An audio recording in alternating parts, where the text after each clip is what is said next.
Paz de Deus a todos os irmãos.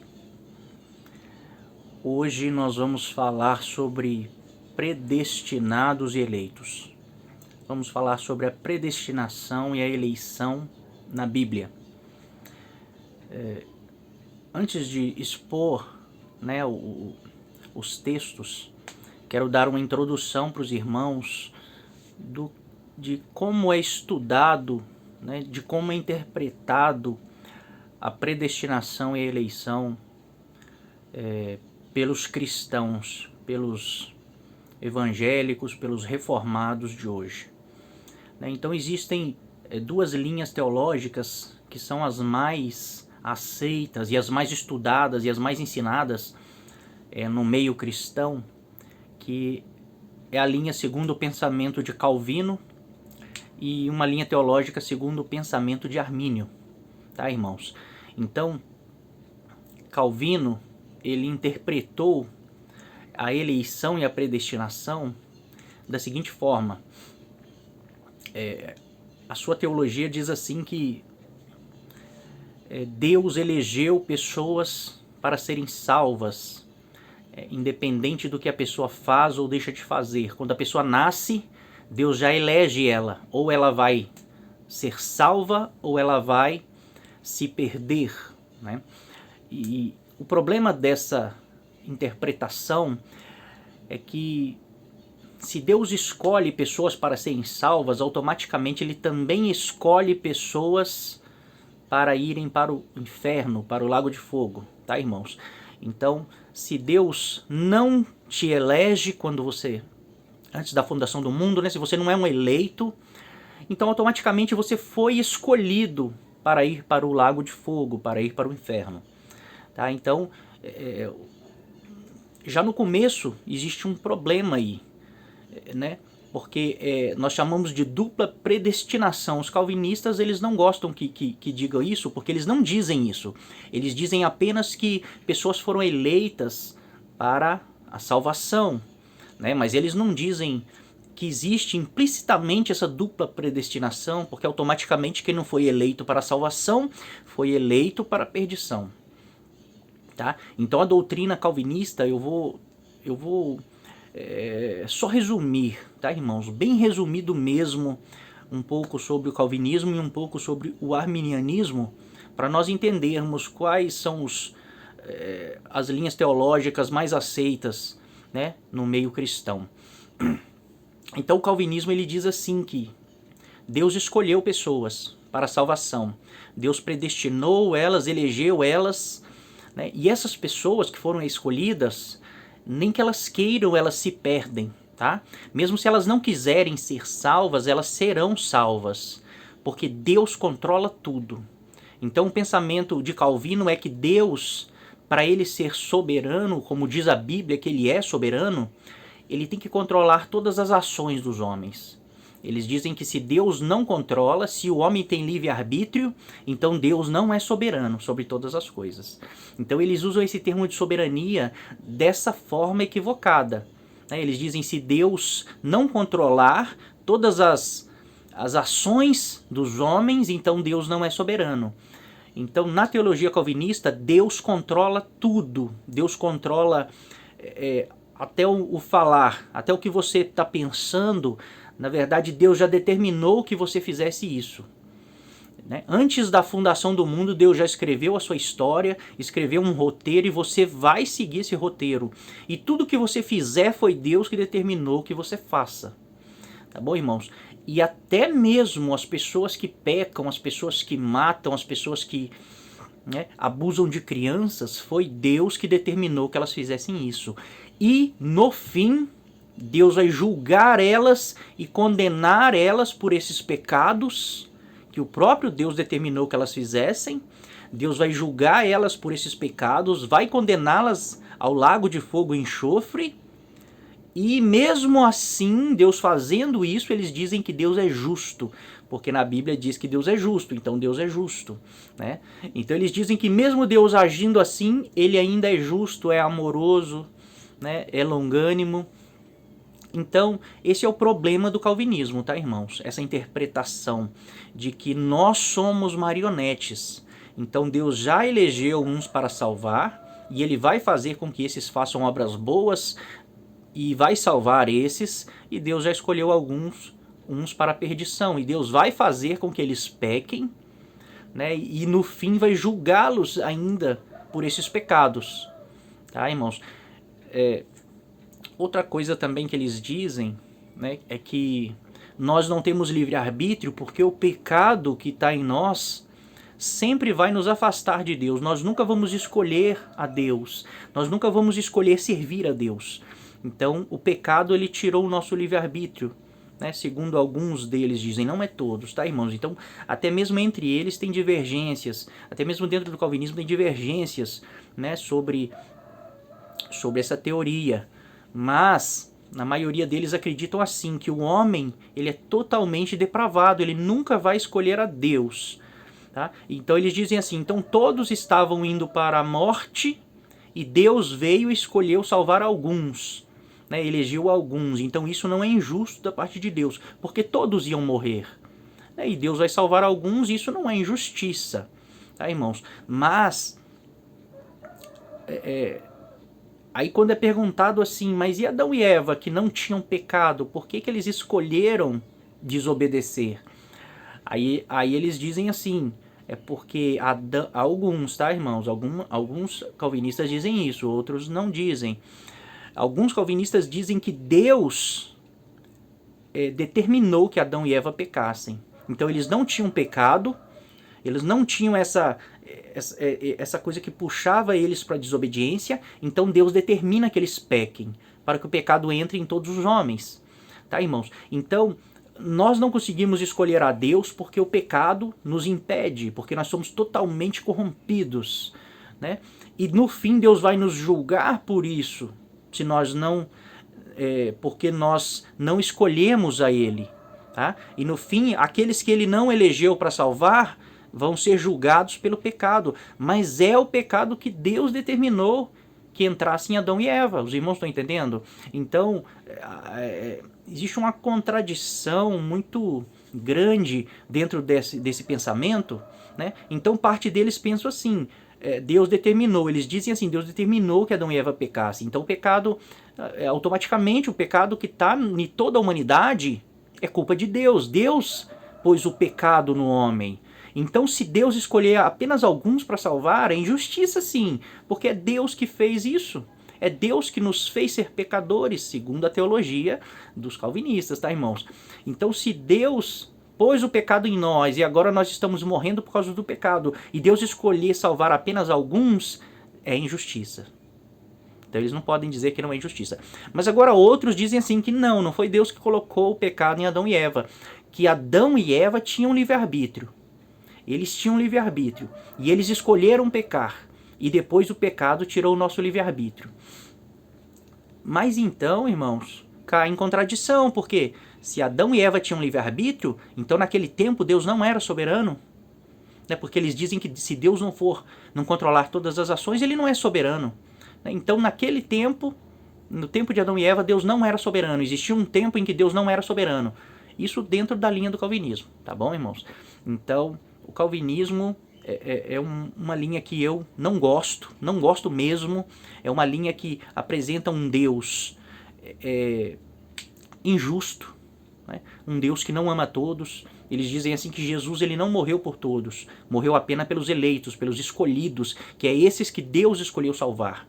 E quando a Bíblia diz assim que Deus amou o mundo de tal maneira que deu seu Filho para que todo aquele que nele crê não pereça, mas tenha vida eterna, eles dizem assim que Deus não amou o mundo de tal maneira, Deus amou os eleitos, né? Ele não amou a todos. E mesmo tendo textos que dizem assim que em 1 Timóteo 2,4 fala assim que Deus quer que todos os homens se salvem e cheguem ao pleno conhecimento da verdade. Né? Então Deus quer que todos os homens se salvem, cheguem ao pleno conhecimento da verdade. Mas todos os homens não estão sendo salvos. Né? Então tem um problema aí. Se Deus é soberano e Ele quer que todos os homens se salvem, Deus é soberano, tá, irmãos? Mas se Deus é soberano da forma que os calvinistas dizem, se Deus quer que todos os homens se salvem e todos os homens não estão se salvando, então tem alguma coisa errada. Ou Deus mentiu, Ele não quer, né? Porque segundo os calvinistas, Deus vai salvar só os eleitos. Então, por que Deus disse que quer que todos os homens se salvem? Então ele está mentindo, ele não quer. Ou Deus não pode salvar todos. Ele quer que todos se salvem, mas ele só vai conseguir salvar alguns. Então ele não é todo poderoso. Ou então Deus é mentiroso, ou ele não é todo poderoso. Os irmãos entendem? Então o calvinismo sempre vai apresentar um Deus que não ama todos, um Deus que não é todo poderoso ou é mentiroso, um Deus que é injusto. Um Deus que colocou o pecado no homem e vai punir o homem por esse pecado e por essas escolhas que o próprio Deus faz o homem escolher. Tá bom, irmãos? Então, isso é um resumo do calvinismo. E então se levanta um homem chamado Armínio, né, para rebater essa teoria de Calvino, para explicar a predestinação, né, de uma outra forma, de uma forma que o homem tenha livre-arbítrio. Né, que o calvinismo não dá livre-arbítrio para o homem. Então Armínio vem para explicar a predestinação e eleição dentro do livre-arbítrio, com o livre-arbítrio. Mas essa linha também ela fica devedora, porque ela diz assim que eles usam um texto de Pedro onde fala que Deus nos elegeu segundo a sua presciência, né? E presciência é o conhecimento prévio do futuro. Então eles dizem assim que Deus, ele olhou para o futuro, ele viu quem seria salvo e ele escreveu o nome no livro da vida, que foi escrito antes da fundação do mundo. Então eles dizem, segundo a linha de Armínio, existem a predestinação e a eleição, sim, Deus elegeu antes da fundação do mundo, mas é porque Deus viu o futuro e viu quem seria salvo e escreveu o nome deles. Então, segundo Armínio, Deus, ele é apenas um espectador da história, ele apenas assiste, né? E os homens se salvam, os homens mesmo têm o mérito da salvação e Deus apenas escreve o nome de quem foi salvo, tá, irmãos? Então, se Deus tem que olhar para o futuro, logo ele não está lá, então Deus não é onipresente. Então, essas linhas elas sempre apresentam um Deus defeituoso, um Deus onde falta atributos que nós sabemos que é do nosso Deus. Tá, irmãos? Então, hoje nós vamos falar da predestinação bíblica. O que é predestinação e eleição? Tá bom, irmãos? Vamos ler os textos. Nós vamos ler todos os textos que falam de predestinação e eleição, que se encontra na Bíblia. Efésios 1, do 3 ao 5, diz assim: Bendito Deus e Pai de nosso Senhor Jesus Cristo, que nos tem abençoado com toda sorte de bênçãos espirituais nas regiões celestiais em Cristo, assim como nos escolheu nele antes da fundação do mundo, para sermos santos e irrepreensíveis perante ele, e em amor nos predestinou para ele, para a adoção de filhos, por meio de Jesus Cristo, segundo o beneplácito de sua vontade. Então, três coisas que eu quero destacar aqui nesse texto, irmãos, é que os eleitos foram eleitos antes da fundação do mundo. Isso é claro, isso não tem como duvidar disso. Eles foram predestinados antes da fundação do mundo, tá? Mas,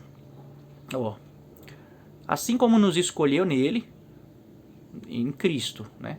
Antes da fundação do mundo, para sermos santos. Então nós fomos escolhidos para ser santos. Nós somos eleitos para ser santos e irrepreensíveis, né? Santos e irrepreensíveis. Então, em amor, ele nos predestinou para a adoção de filhos, que é a ressurreição. Então, os predestinados vão ser filhos de Deus na ressurreição, por meio de Jesus Cristo, segundo o beneplácito de sua vontade. Então, Deus elegeu um povo porque ele tem uma vontade, tá, irmãos? Deus tem uma vontade. E lá o texto que eu citei em 2 Timóteo 2, no verso 4, fala assim: Deus quer que todos os homens se salvem e cheguem ao pleno conhecimento da verdade. Então Deus tem uma vontade, salvar todos os homens, né? E aqui fala que ele nos predestinou para sermos santos e irrepreensíveis, né? Para adoção de filhos, segundo o beneplácito da sua vontade. Então Deus tem uma vontade, Deus tem um desejo, ele quer algo e por isso ele predestinou pessoas. 1 Pedro 1 e 2. Pedro, apóstolo de Jesus Cristo, aos eleitos, que são forasteiros da dispersão no Ponto, Galácia, Capadócia, Ásia e Bitínia, eleitos segundo a presciência de Deus Pai, em santificação do Espírito, para a obediência e aspersão do sangue de Jesus Cristo, graça e paz vos sejam multiplicados. Então Pedro já está falando aqui, ó, que nós fomos eleitos segundo a presciência. Aí é o que os arminianos usam, né? Deus olhou para o futuro e nos elegeu, né? Mas eleitos segundo a presciência de Deus Pai, em santificação do Espírito, né? O texto atrás fala que nós somos chamados para sermos santos e irrepreensíveis. Agora esse texto já diz que nós fomos eleitos segundo a presciência, né? E Deus ele sabe, ele conhece o futuro, ele sabe que os homens iam cair e ele sabe que ia ter que agir para salvar os homens. Então, segundo a sua presciência, ele elegeu um povo, tá, irmãos? E para que ele elegeu esse povo? Para a santificação do Espírito. E para que Deus vai santificar um povo?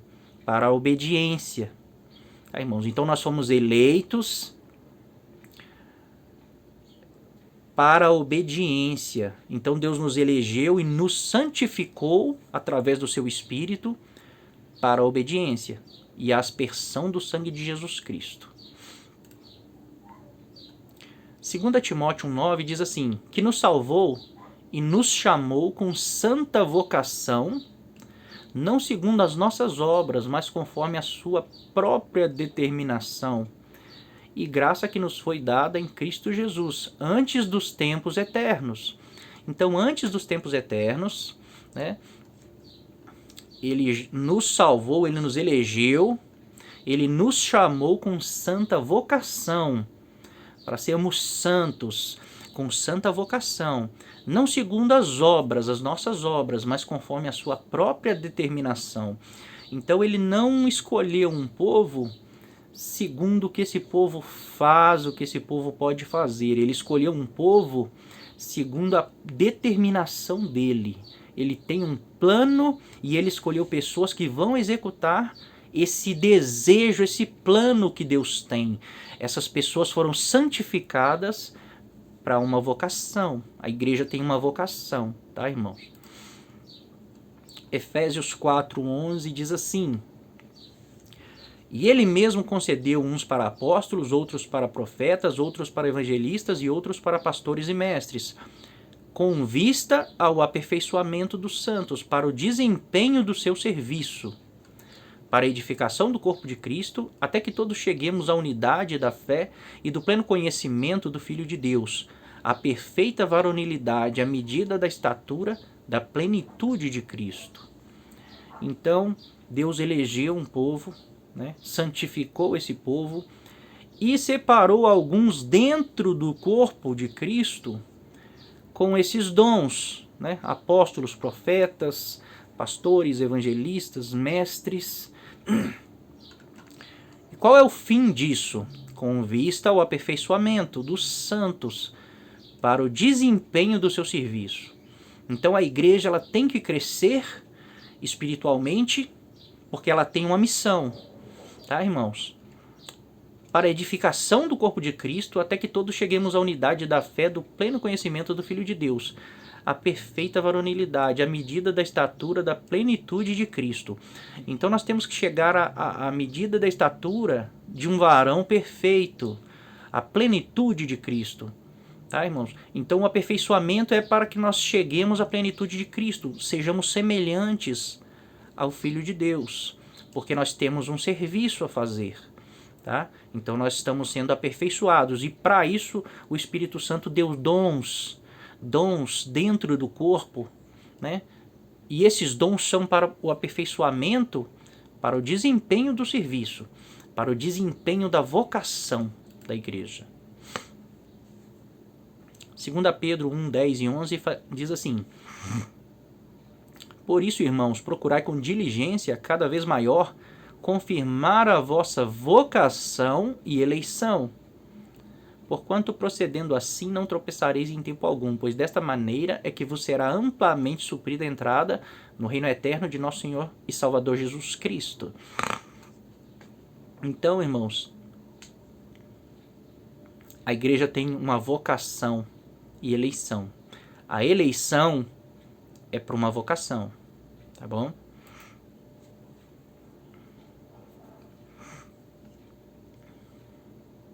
Ao texto que eu citei, 1 Timóteo 2, vou ler do 1 ao 4. Antes de tudo, pois exorto que se use a prática de súplicas, orações, intercessões, ações de graça em favor de todos os homens, em favor dos reis e de todos os que se acham investidos de autoridade, para que vivamos vida tranquila e mansa, com toda piedade e respeito. Isso é bom e aceitável diante de Deus, nosso Salvador, o qual deseja que todos os homens sejam salvos e cheguem ao pleno conhecimento da verdade. Então, qual que é o contexto aqui? Paulo está ensinando que nós devemos fazer orações por todos os homens, né? Principalmente pelos que estão investidos de autoridade. Por quê? Para nós termos uma vida tranquila. Mas nós temos que orar por todos os homens também, porque Deus, ele deseja que todos os homens se salvem.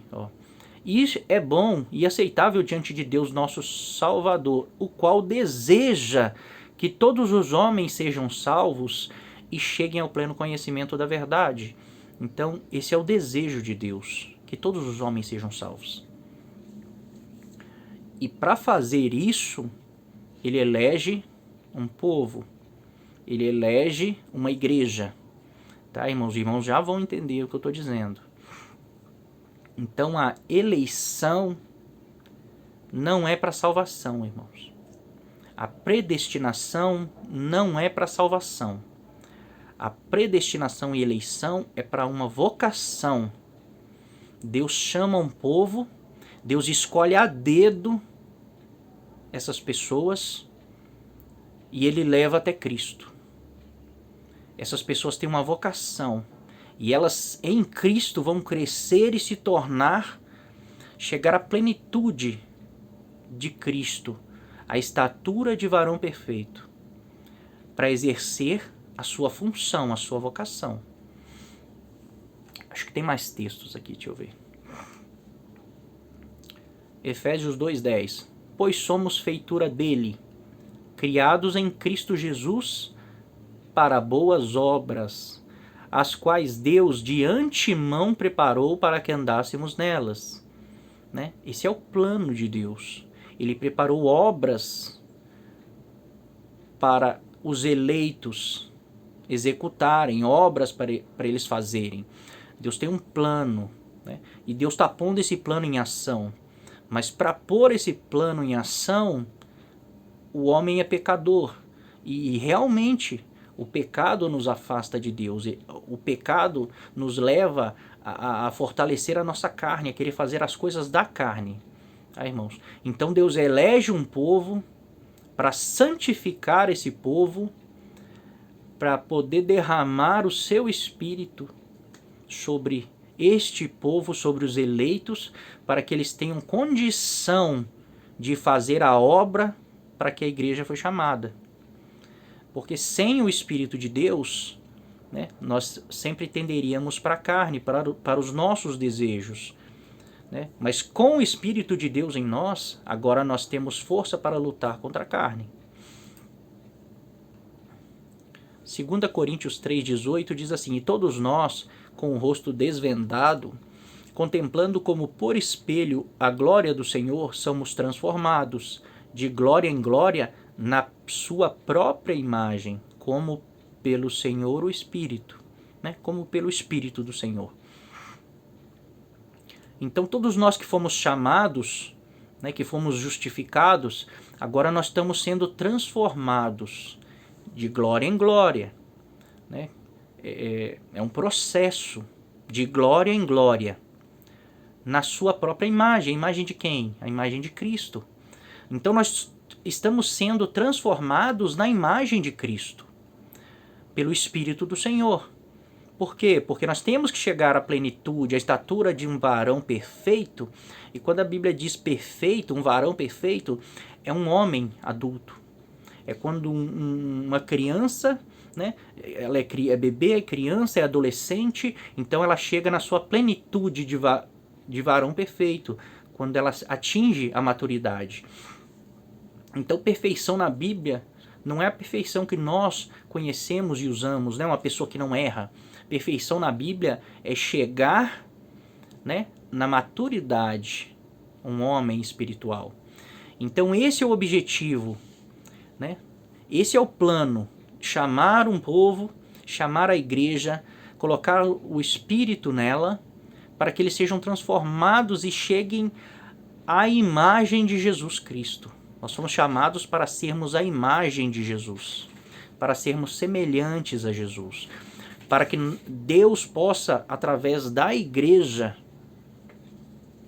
levar luz ao mundo, levar o evangelho da salvação.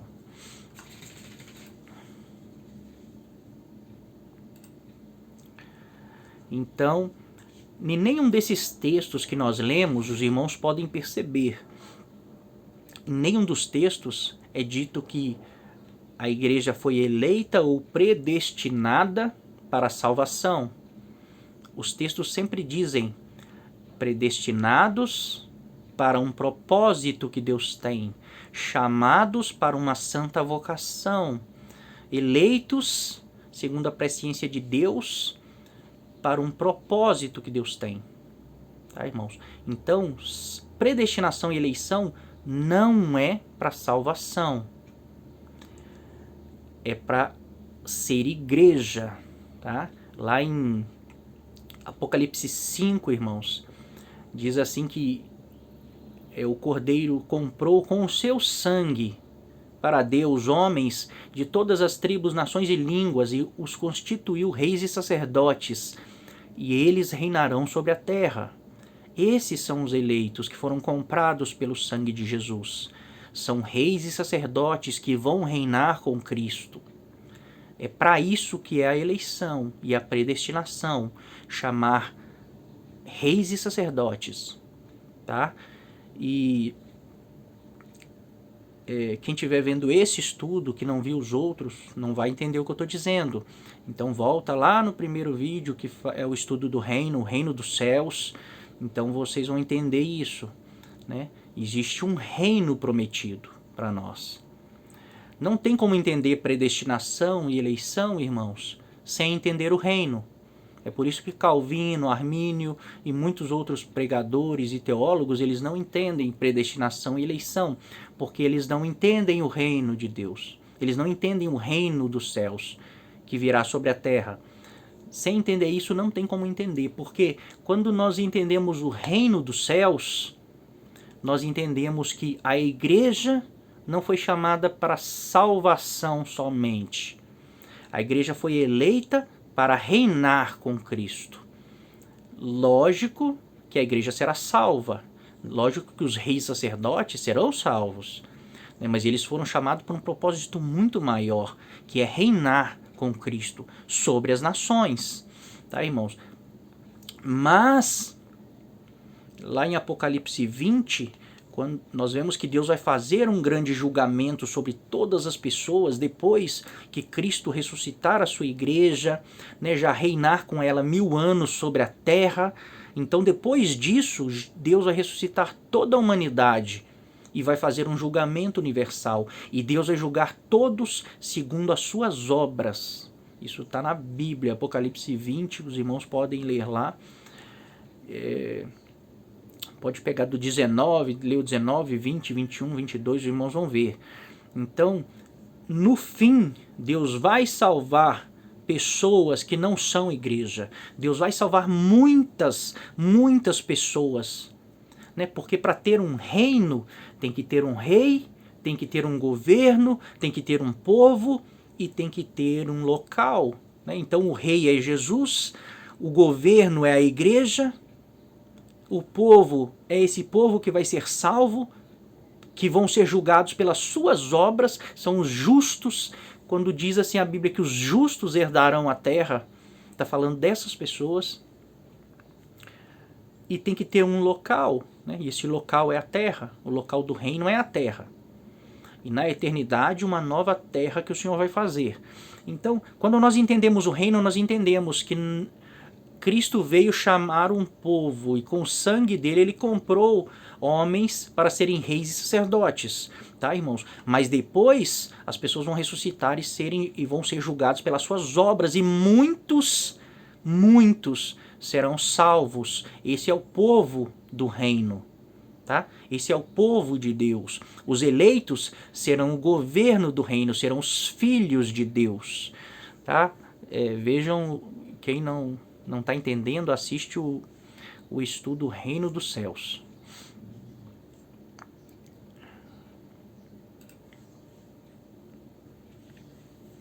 Então aqui eu vou dar exemplos agora, irmãos, de pessoas eleitas, pessoas predestinadas na Bíblia, né, do Antigo Testamento, que foram eleitas para uma obra, tá? Eles foram salvos, mas a eleição deles foi porque Deus tem um plano, é porque Deus tem um plano. E Deus executa o seu plano. E é assim que Deus é soberano. O plano de Deus não vai ser frustrado. O que Deus planejou vai se cumprir. Tá bom, irmão? Ainda que alguém que Deus elegeu não faça, né, porque não é porque a pessoa é eleita, é predestinada, que ela é obrigada a seguir o Senhor Jesus. Não é, tá, irmãos? Muitos predestinados não vão obedecer o chamado. Eles vão ser levados até Cristo, mas eles não vão obedecer o chamado, né? Então Deus vai colocar outra pessoa no lugar dele. Tá? Aquele texto fala assim, cuidado para que ninguém tome a tua coroa, né? Então Deus te dá uma missão, você não faz, Deus vai pôr outro, e esse outro vai receber o galardão que era seu, que era para você. Então Bezalel, né? Bezalel, Deus chama ele, né, para fazer todos os utensílios do templo, os utensílios de ouro, de bronze. Então olha o que diz o texto. Disse Moisés aos filhos de Israel, eis que o Senhor chamou pelo nome a Bezalel, filho de Uri, filho de Ur, da tribo de Judá. E o Espírito de Deus o encheu de habilidade, inteligência e conhecimento, em todo artifício, e para elaborar desenhos e trabalhos em ouro, e prata e bronze. Também lhe dispôs o coração para ensinar a outros. A ele e a Eliabe, e encheu-os de habilidade para fazer toda a obra de mestre, até as mais engenhosas. Então os irmãos notem que esse Bezalel, ele recebeu o Espírito de Deus. Só os eleitos têm o Espírito de Deus. Só os eleitos recebem o Espírito de Deus. A Bíblia fala assim que quem não tem o Espírito de Deus não é filho de Deus. Então ele recebe o Espírito de Deus para quê? Para fazer as obras, para fazer os utensílios do templo. Né? Deus mandou Moisés construir um tabernáculo e precisava fazer os utensílios e precisava de alguém com habilidade. Então Deus enche Bezalel de habilidade. Né? Deus dá isso para Bezalel, escolhe ele para essa função. Ele faz todas as obras, todos os utensílios do tabernáculo foi ele que fez. Né? E ele foi escolhido e Deus deu para ele o Espírito para encher ele de habilidade. José é um eleito. José foi escolhido por Deus para uma grande obra, mas não diz que José foi escolhido para ser salvo. Ele foi escolhido para salvar. Os irmãos prestem atenção no texto. Disse Faraó aos seus oficiais, acharemos porventura homem como este, em quem há o Espírito de Deus? Né, Faraó teve o sonho das vacas magras, das vacas gordas, né, e José interpreta os sonhos e dá a solução para Faraó. E Faraó fala assim, quem a gente vai colocar sobre essa empreitada para fazer essa administração que precisa ser feita durante esses 7 anos? Né, nós não vamos achar ninguém melhor que este homem, que tem o Espírito de Deus, que é José. Então Faraó fala para ele, administrarás a minha casa e a tua palavra obedecerá a todo o meu povo, somente no trono eu serei maior do que tu. Né? Aí pula alguns textos, aí está escrito assim, né, eu pulei vários textos aqui, tá, irmãos, para não ficar muito grande a leitura. Depois os irmãos leem o texto todo. Havendo, pois, fome sobre toda a terra, abriu José todos os celeiros e vendia aos egípcios. porque a fome prevaleceu na terra do Egito. E todas as terras vinham ao Egito para comprar de José, porque a fome prevaleceu em todo o mundo. Então José ele não salvou apenas o Egito da fome. Ele salvou o mundo todo, porque a fome ela veio sobre todo o mundo. E apenas no Egito tinha mantimento, porque Deus escolheu José, elegeu José para essa obra, porque Deus queria salvar todos os homens. Deus não queria que todos os homens, que todas as nações morressem de fome. Então Deus executa um plano, né, e ele elege um homem. Né, e Deus mostra para José, quando ele era bem novo, que Deus dá sonhos para José e mostra que ele seria um governante, né, que ele seria um administrador, que as pessoas se curvariam perante ele. Então José, sabendo para o que ele foi eleito, qual é a sua vocação, né? José, ele aprende a ler, ele aprende a fazer contas, ele aprende todas essas coisas, né? E Deus deu um sonho para ele. Deus falou, eu vou fazer algo com você, uma obra grande, e é nessa parte. Né? Então o que José faz? Né? José ele cuida da casa do seu pai, né? Ele cuida de tudo que o seu pai tem, mas os irmãos ficam com inveja de José e vendem José, jogam José no poço, né? E depois vendem José como escravo. José é vendido como escravo, né? Por um general do faraó. Quando chega na casa do general do faraó, o que José faz? Ele começa a administrar a casa onde ele está sendo escravo, onde ele é escravo. E o dono da casa, né, aquele general, ele coloca José apenas abaixo dele. Ele fala assim, não, você vai controlar toda a minha casa, né, porque você é bom nisso. Eu vejo o que você faz, você é bom nisso, então você vai controlar tudo. Né? Nem o que eu vou comer eu não quero saber, é você que vai escolher. Então José começa a governar sobre a casa, né, de Potifar. Ele, como escravo, ele começa a governar ali. Ele começa a administrar. E acontece aquele imprevisto lá com a mulher de Potifar. Aí José, de escravo, ele vai jogado no cárcere. Ou seja, ele está só caindo. Quem tem uma promessa de governar, né, foi jogado no poço, quase morreu, foi vendido como escravo. Agora ele está no cárcere, ele está preso. E o que José faz no cárcere? Ele começa a administrar o cárcere. E de repente os carcereiros entregam a prisão na mão de José. E José passa a governar ali. José ele tem uma vocação. E ele sabe qual é a sua vocação. Então, né, todos sabemos a história. Então José é colocado, né, interpreta o sonho de Faraó. E Deus coloca José para governar sobre o Egito, que era a maior nação da época. Então José era um dos homens mais poderosos da época. Tá, irmãos? Então, Deus escolheu ele para governar. Deus tinha um plano. Para salvar quem? Só o Egito? Não. Para salvar Jacó? Para salvar os filhos de Jacó? Não. Deus queria salvar todos os homens. Por isso ele escolheu José.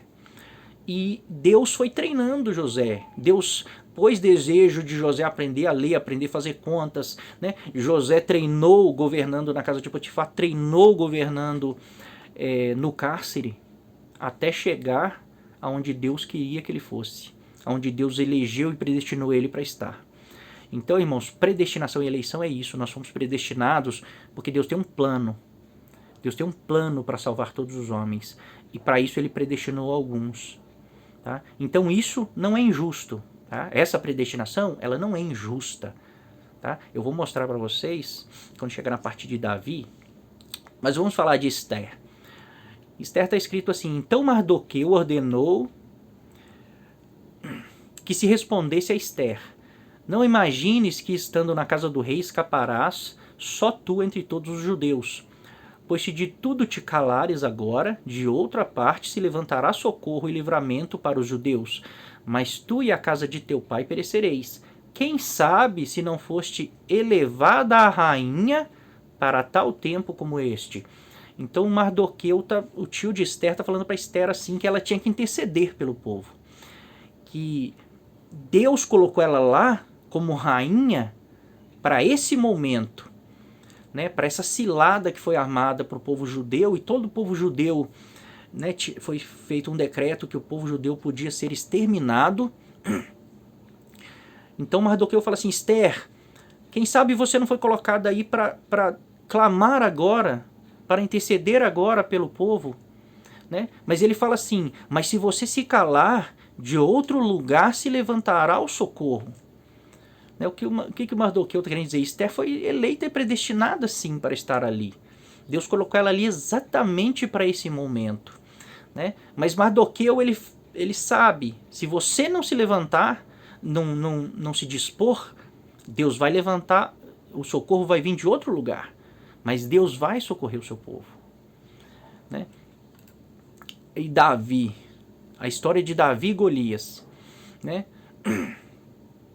Olha o que está escrito. Todo mundo sabe o que está escrito, né? Mas eu vou ler as partes que eu quero explicar. Porém, Saul disse a Davi: contra os filisteus não poderás ir para pelejar com ele, pois tu ainda és moço e ele guerreiro desde a sua mocidade. Respondeu Davi a Saul: teu servo apacentava as ovelhas de seu pai, quando veio um leão ou um urso e tomou um dos cordeiros do rebanho. Eu saí após ele e o feri, e livrei o cordeiro da sua boca. Levantando-se ele contra mim, agarrei-o pela barba e o feri, e o matei. Teu servo matou tanto o leão como o urso. Este incircunciso filisteu será como um deles, porquanto afrontou o exército do Deus vivo. Então o que está acontecendo aqui, irmãos? Isso é muito lindo. Davi, ele foi escolhido, ele foi eleito, ele foi predestinado para ser o rei de Israel. Para ser um rei que ia dar livramento a Israel de todos os inimigos.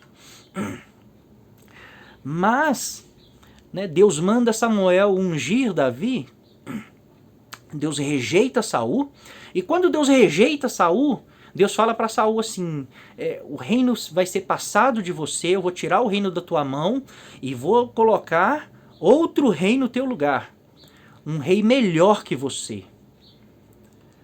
Um rei melhor que você. Então, Saul foi chamado para ser rei, mas ele não obedecia ao Senhor, ele não tinha um coração disposto a obedecer ao Senhor. Então o Senhor tira o reino dele e elege outro, escolhe Davi. E fala assim: eu vou tirar o reino de você e vou dar para o teu próximo, que é melhor que você. Então, irmãos, quando Davi chega lá para, né, chega na batalha, levar comida para os seus irmãos, então quando ele vê aquela situação, Davi, ele se dispõe, Davi, ele é valente. Mas por que Davi é valente? Eu gosto de falar isso sempre quando eu falo sobre esse assunto, né? Essa foi a batalha mais injusta que aconteceu, de todas. Essa é a batalha mais injusta que aconteceu de todas. Sabe por quê, irmãos? Porque Davi lutava com um urso e com um leão.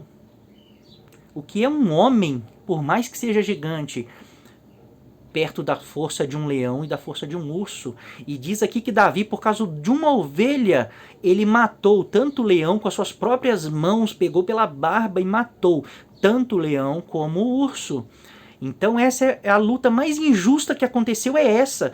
Porque Golias nunca teve chance.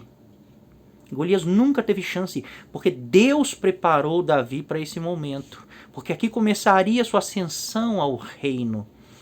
Então Davi é um escolhido, é um predestinado, não para salvação, para uma obra.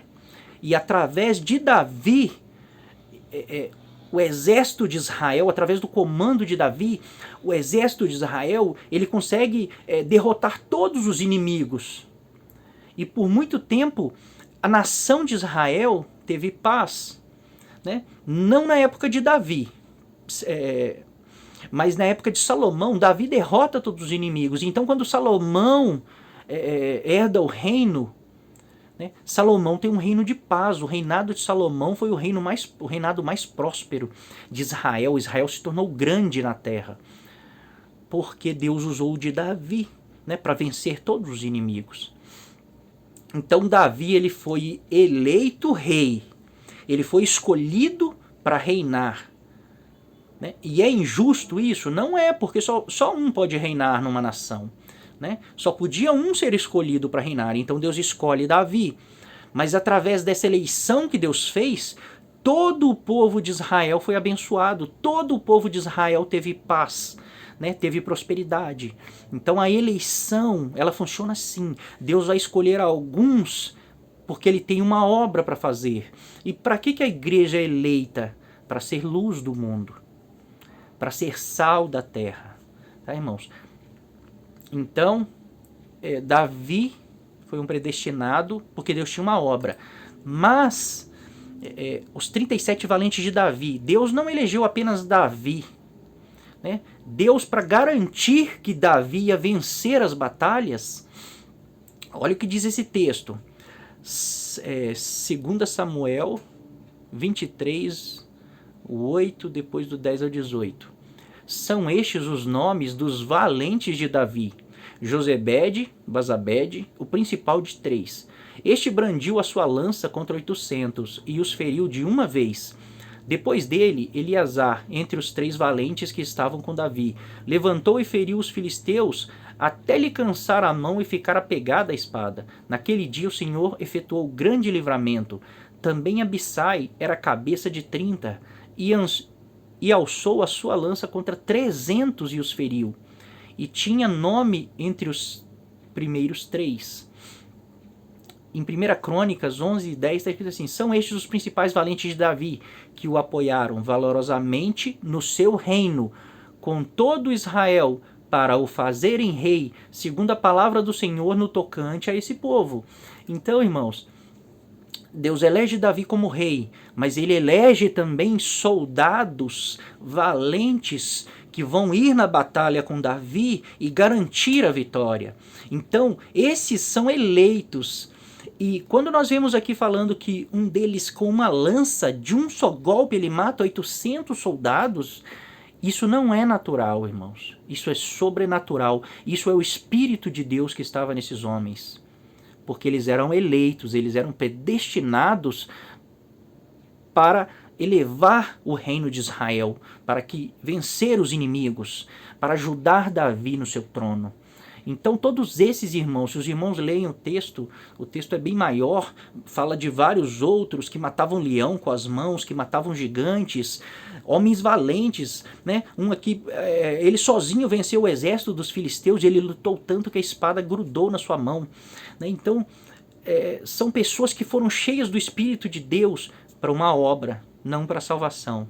Tá, irmãos? Uma obra. Deus tinha um plano. Vou colocar Israel como rainha das nações nesse tempo, né? E Deus cumpriu esse plano.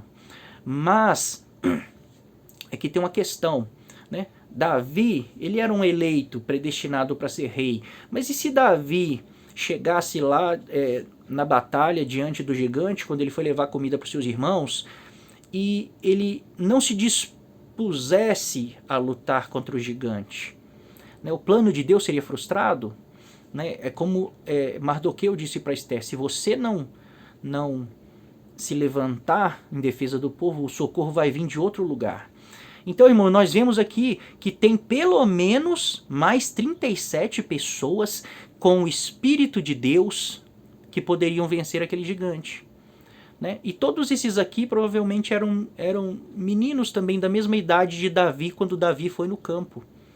Tá, irmãos? Então qualquer um desses aqui que com uma lança mata 800, mata 300, vence um exército inteiro sozinho, mata leão, mata gigante, qualquer um desses 37, pelo menos, né, a Bíblia nos fala de 37, qualquer um desses poderia ser o rei de Israel. Então digamos que Davi olhou para o gigante e ficou com medo. É porque nós não somos obrigados atender o chamado de Deus. Ele nos elege e ele nos prepara para aquilo, mas nós não somos obrigados. Nós temos livre-arbítrio, nós podemos escolher. Então, Deus não preparou só Davi, tinha mais 37 sendo preparados. Os irmãos estão entendendo? Tinha 37 que estavam sendo preparados. Eles não chegaram do nada, pegaram a lança e saíram matando 800. Assim como Davi não chegou do nada e matou um gigante. Davi era treinado na batalha. Davi lutava com um urso e com um leão. Então se Davi chega lá, olha para o gigante, fica com medo e não se dispõe, no outro dia, outro jovem ia aparecer no campo lá de alguma forma, de algum caminho que Deus ia criar, e ele ia olhar para aquele gigante, ia enfrentar o gigante, ia vencer o gigante. Tá, irmãos? Então os eleitos, eles não são obrigados, eles foram predestinados até chegarem a Cristo. Nós vamos ver um texto em Romanos que diz isso. Eles foram predestinados, eles foram separados para uma obra, mas eles não são obrigados. Deus não obriga ninguém a nada, eles têm que decidir fazer. Tá, irmãos? Então, é esse texto, né? Romanos 8, 28, 30.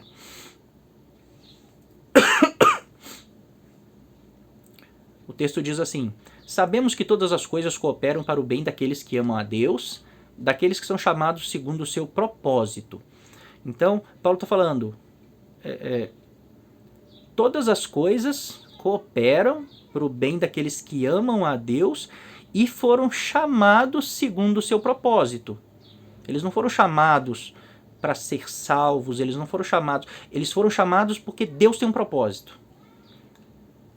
Porquanto, aos que de antemão conheceu, também os predestinou, para serem conforme a imagem de seu Filho, a fim de que ele seja o primogênito entre muitos irmãos. E aos que predestinou, a estes também chamou, e aos que chamou, a estes também justificou, e aos que justificou, a esses também glorificou. Então Deus tem um propósito, né? Aí, porquanto aos que de antemão conheceu, também os predestinou. Então, como que Deus conheceu de antemão? Né? Deus estava treinando eles. Deus estava preparando eles. Deus sabe quem ele escolheu. Né? E por isso Deus já estava preparando Davi. Porque Deus conheceu ele de antemão.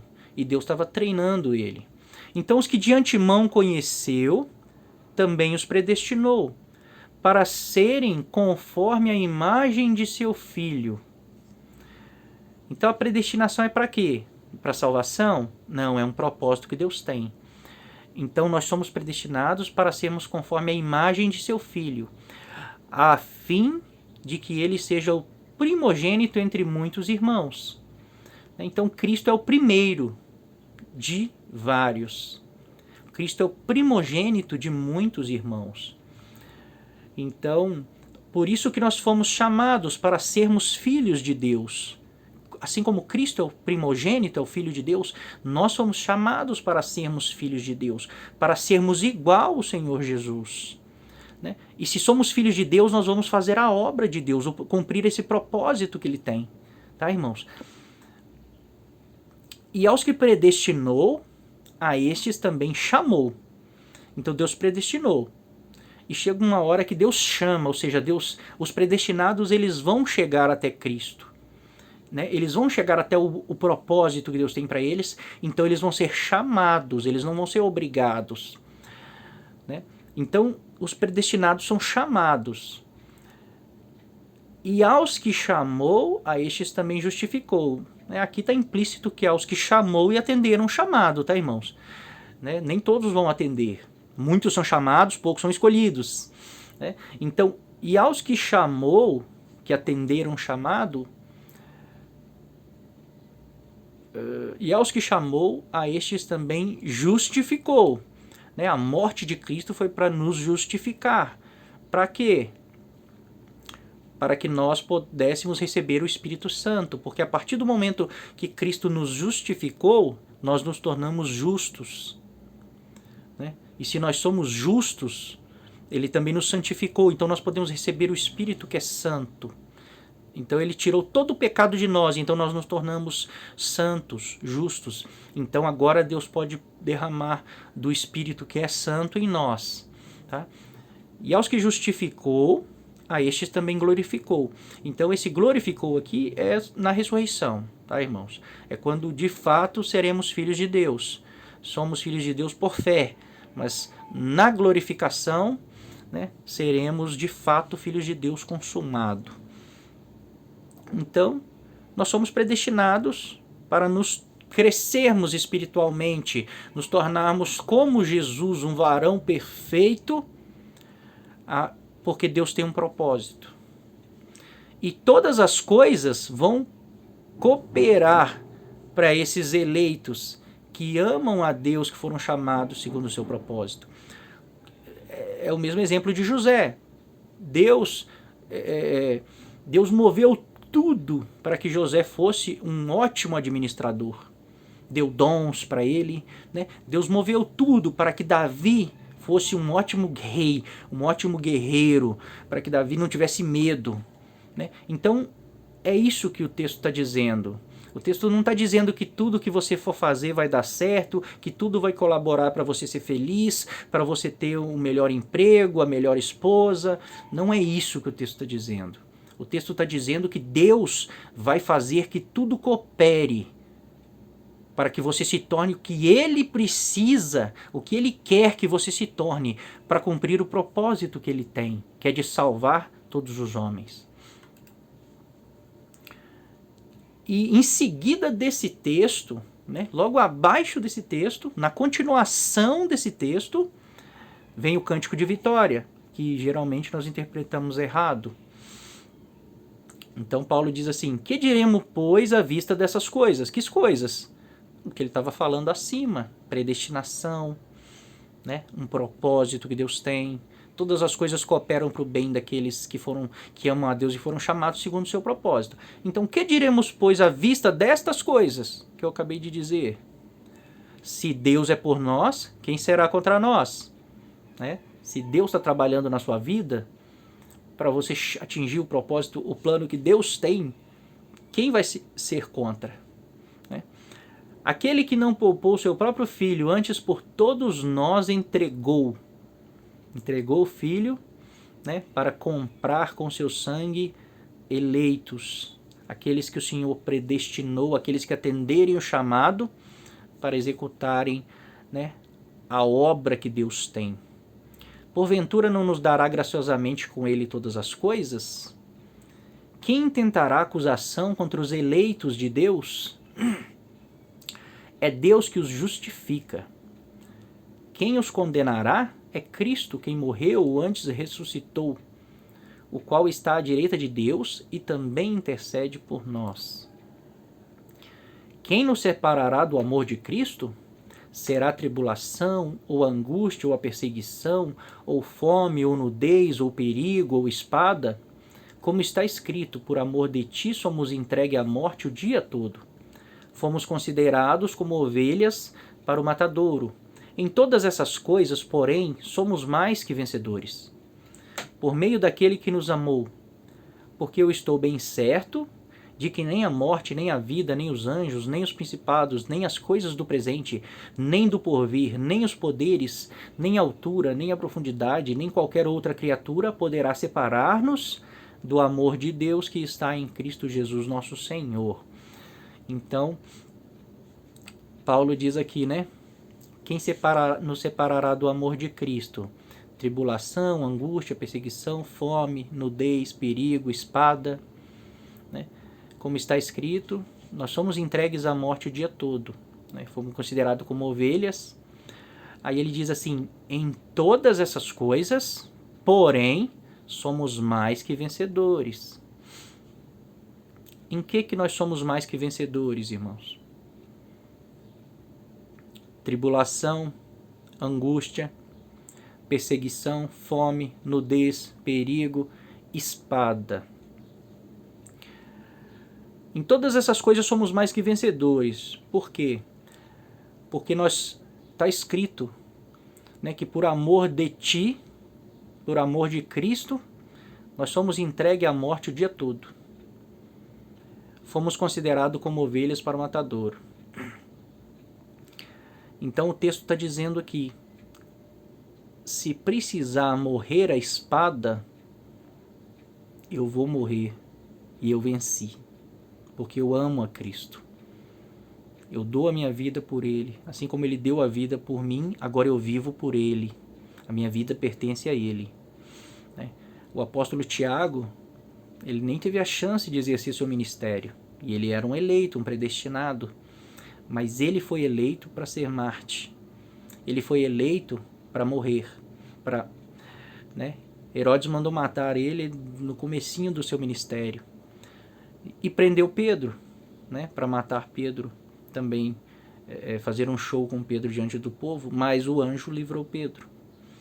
Então, Tiago tinha que morrer à espada. Pedro não.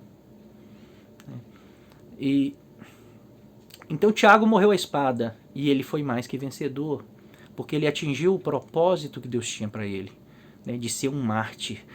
Todos os apóstolos morreram.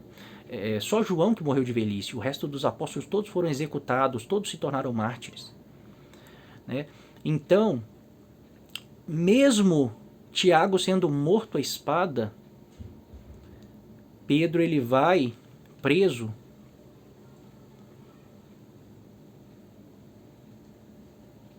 Pedro ele é preso e a Bíblia diz assim que Pedro, ele dormia. Ele acabou de ver Tiago sendo morto, mas Pedro ele dormia na prisão. E o anjo chegou e libertou Pedro. Mas por que Pedro estava dormindo, irmãos? Tiago acabou de ser morto e Pedro provavelmente seria morto também. Ele sabia que seria morto no outro dia. Mas ele estava dormindo tranquilo, irmãos. Por quê? Porque ele sabe, né? Ele entregou a sua vida por amor do Senhor. Ele é servo. Então, se eu morrer amanhã nessa prisão, Pedro, né? O que Pedro deve ter pensado? Eu cumpri o meu papel. Agora, se não for para mim morrer, o Senhor vai me livrar. Né? Então eles entregaram a vida. A Bíblia diz que eles eram açoitados, né, e mandavam que eles não pregassem mais o nome de Jesus, e eles diziam assim, mais vale nós obedecermos a Deus do que aos homens. Nós vamos continuar pregando, ainda que vocês nos punam, ainda que nós morramos, nós vamos dar a nossa vida pelo nosso mestre. Os irmãos estão entendendo? Então, em todas essas coisas somos mais que vencedores, não quer dizer que você vai vencer essas coisas. Né? Não quer dizer que sobre tudo isso você vai prevalecer e vai passar por cima, ou que isso não vai chegar na sua tenda. Não quer dizer isso. Tá? O que quer dizer esse texto? Que quando tiver uma tribulação sobre você, ou uma angústia, ou quando você estiver sendo perseguido, ou passando fome, ou nudez, ou perigo, ou até mesmo quando chegar a espada até você, tudo isso é Deus te guiando para que você seja o que Ele quer que você seja, o que Ele te chamou para ser, o que Ele te predestinou para ser. Tá, irmãos? Então, quem dá a vida, quem é entregue à morte todos os dias por amor daquele que deu a vida por nós, todas essas coisas são pequenas. Todas essas coisas, nós já vencemos elas. Né? Não é tribulação, angústia, perseguição que vai abalar a nossa fé, a nossa esperança. Não é fome, não é nudez, não é perigo. Não é ameaça de espada, ameaça de morte que vai abalar o propósito que Deus pôs no nosso coração e que Deus nos preparou para fazer. Então, sobre todas essas coisas, ainda que tudo isso aconteça comigo, eu sei que eu sou um vencedor, um eleito, escolhido por Deus para uma obra. E que se eu não tiver que morrer, Deus vai mandar um anjo e vai me guardar, eu não preciso preocupar. Agora, se for para mim morrer, se é o dia de eu morrer, se eu preciso morrer para ser mártir, então eu vou morrer. Não está no meu controle. Eu entreguei a minha vida para o Senhor.